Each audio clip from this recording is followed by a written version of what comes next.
Take your sandals off your feet, for the place where you stand is holy ground. What is holy ground?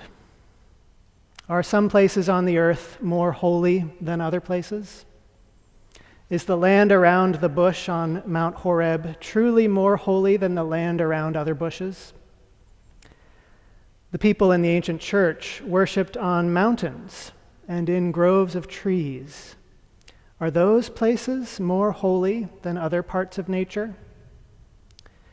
The actual ground in the land of Israel and the surrounding areas has long been considered holy ground by many different people, to the point of being fought over because of its perceived holiness. I think in the new church, like in the ancient church, we can recognize that it's not the physical ground itself that is holy, but the spiritual things which that ground represents. And still, even in the new church, we often build church buildings like this one, and we try to create sacred spaces in this physical world, locations that might feel like holy ground to us in some way. As much as we all love this cathedral and the sacred space we can find here, I think in the new church we would also recognize that there's nothing intrinsically holy about the stones on the floor of this beautiful church. Now, that's not to say that there can't be power in ultimates, but the power comes only if there is spiritual meaning in the ways we interact with those ultimates. And as much as this building can allow for the creation of sacred space in our hearts and minds, it's not the only physical location in which we can find holy ground. So where do we truly find holy ground? What do we need to do to experience holy ground or sacred space in our lives? And what is it that truly creates holy ground?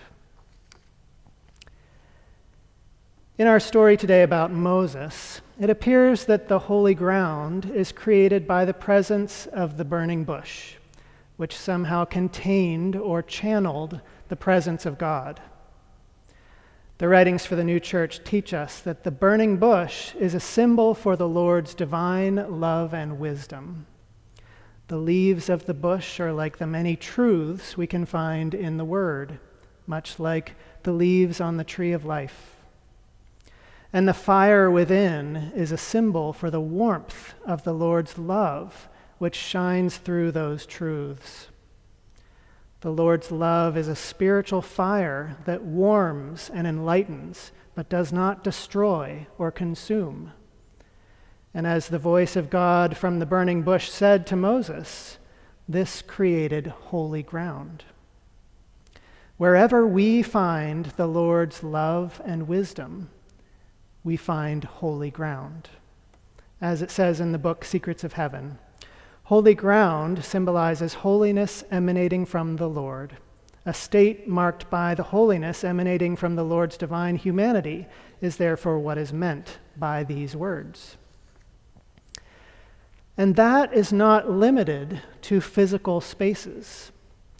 It's a holy ground that can exist anywhere and everywhere based on the spiritual presence of the Lord's love and wisdom in our lives.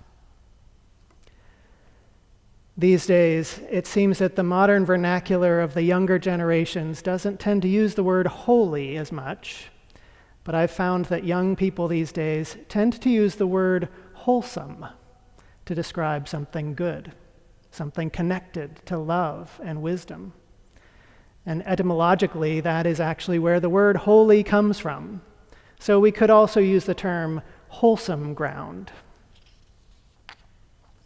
Ground is a word and a concept that comes up in many places in the Word. Humanity is formed from the dust of the ground in the creation story. Noah finds safety and freedom on dry ground after the flood. The children of Israel also find safety and freedom on dry ground when crossing the Red Sea and the Jordan River. The Lord appears to Joshua outside of Jericho in a story very similar to the burning bush, in which the Lord says, "Take your sandal off your foot, for the place where you stand is holy. Many people throughout the stories in the Word are said to bow their faces or bodies to the ground. In the New Testament, the Lord tells the familiar parable of the sower, in which the seed grows on good ground. In the story of the woman caught in adultery, the Lord writes on the ground as he teaches a valuable lesson about mercy and forgiveness. And at one point, the Lord spat on the ground and made clay from his saliva to heal a man's blindness. But in the end, there's nothing truly miraculous about the literal ground in those stories. What is miraculous is the holy ground that these things symbolize in our lives. The ground that Adam was formed from can symbolize the goodness that we experience in humanity and the community we find in the Lord's church.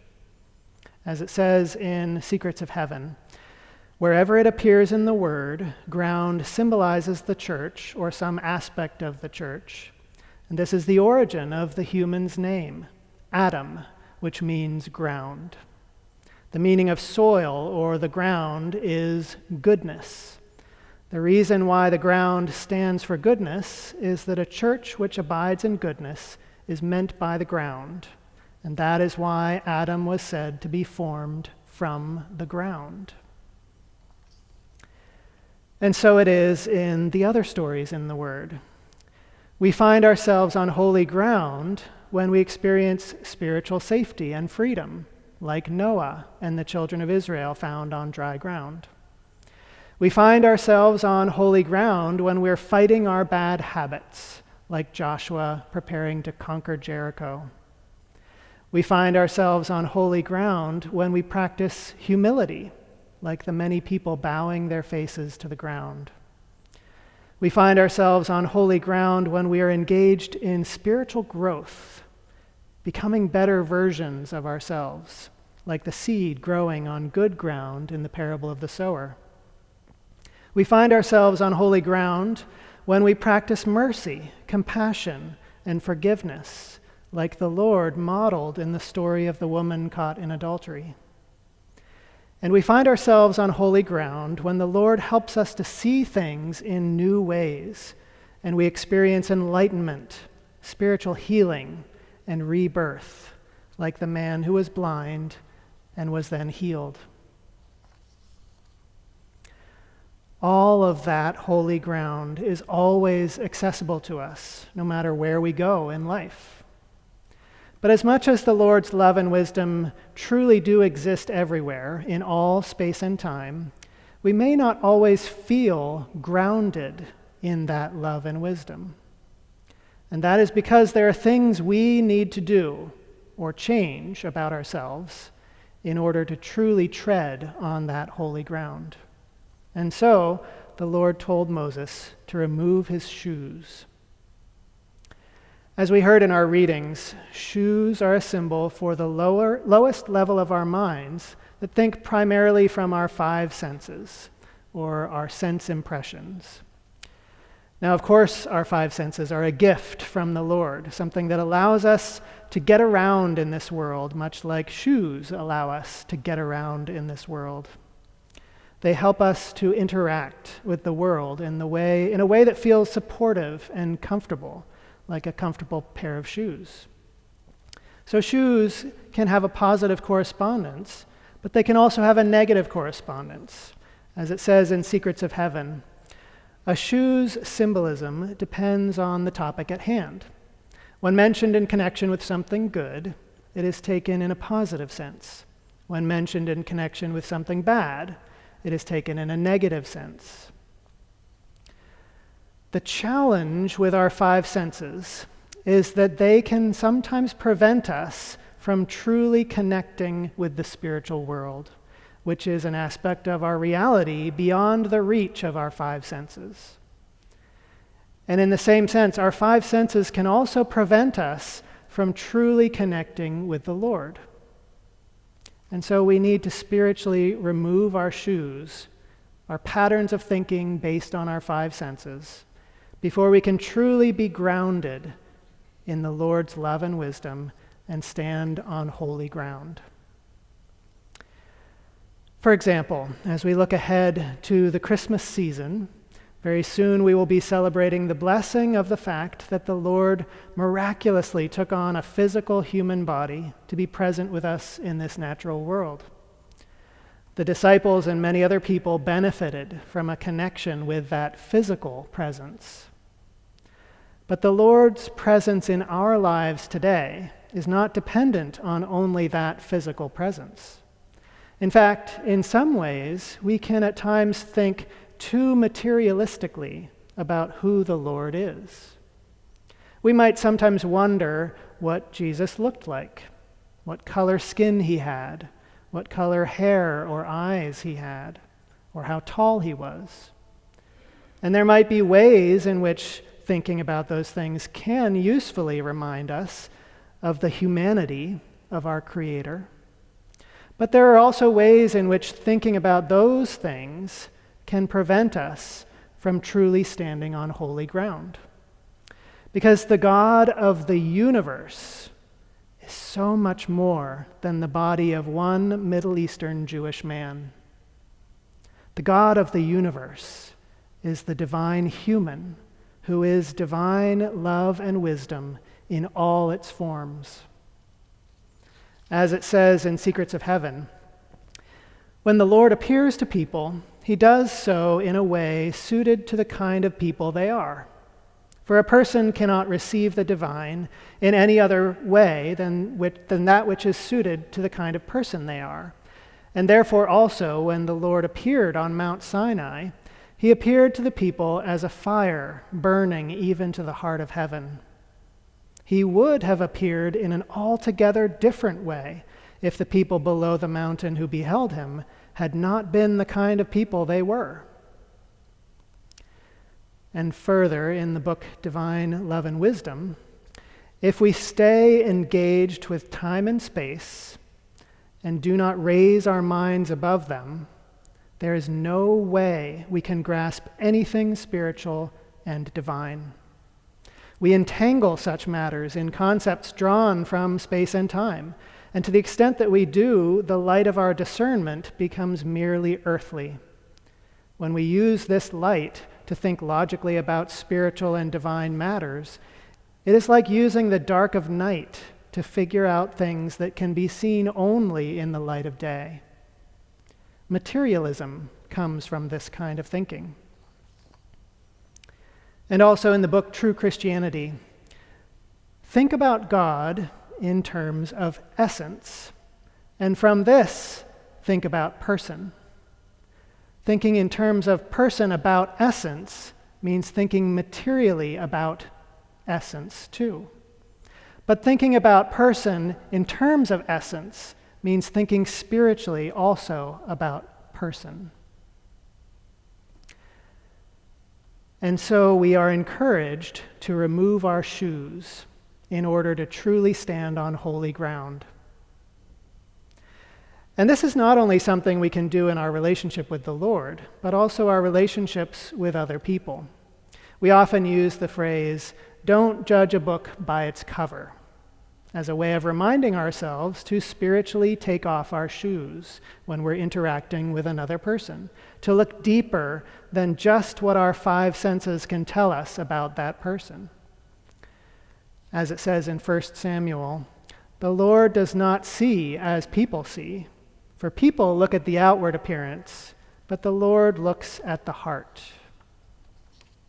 I think that's a reminder that we can do the same when we remember to spiritually take off our shoes.